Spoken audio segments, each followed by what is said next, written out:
বুনে যাওয়া স্বপ্ন পূরণে সবসময় ছুটে বেড়ানো এই মানুষগুলো এখন হাসপাতালের বিছানায়। অধিকার আদায়ের আন্দোলন চলার সময় আহত হন তারা। চিকিৎসার খোঁজ নিতে সমাজ কল্যাণ উপদেষ্টা যান ঢাকা মেডিকেল কলেজ হাসপাতালে। পরে সাংবাদিকদের সঙ্গে কথা বলেন উপদেষ্টা। প্রিয় নম্বর সেট করে বিকাশে সেন্ড মানি করুন ফ্রি।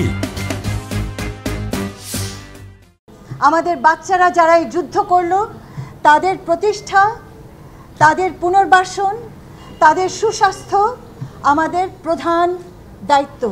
তাদেরকে আমাদেরকে স্কুলে ফিরে আনতে হবে, তাদেরকে আমাদের কর্মে ফিরে আনতে হবে, তাদেরকে আমাদের মূল ধারায় একটা নিরাপদ জীবন দিতে হবে।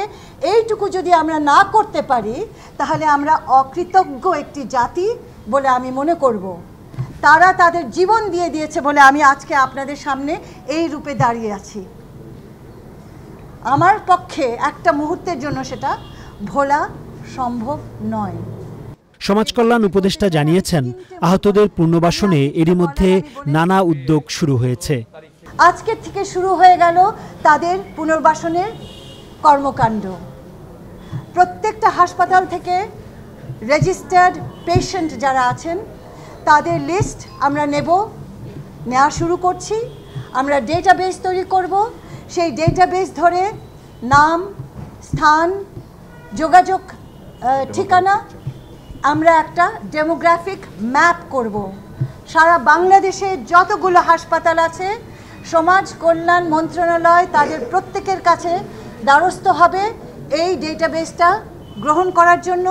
আমরা একটা ম্যাপ করব।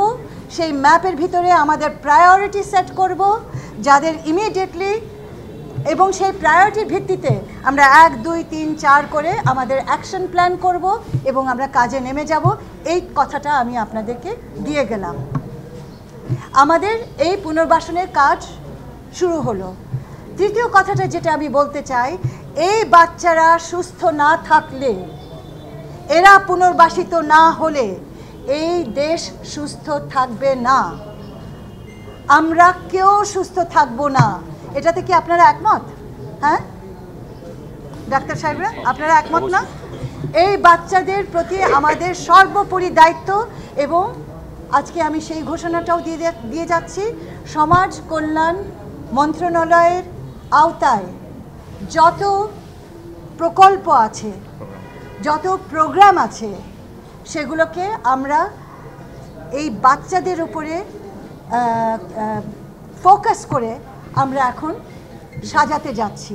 বেসরকারি হাসপাতালে যে রোগীরা ভর্তি আছেন তাদের সম্মিলিত সামরিক হাসপাতালে যাওয়ার অনুরোধ করা হয়েছে। বেসরকারি হাসপাতালে ভর্তিদের যারা বিল দিতে পারছেন না তাদের স্বজনদের সমাজ কল্যাণ মন্ত্রণালয়ের যে সমন্বয় সেল করা হবে সেখানে যোগাযোগ করতে বলা হয়েছে। Mostafa Mallik, Channel I, Dhaka.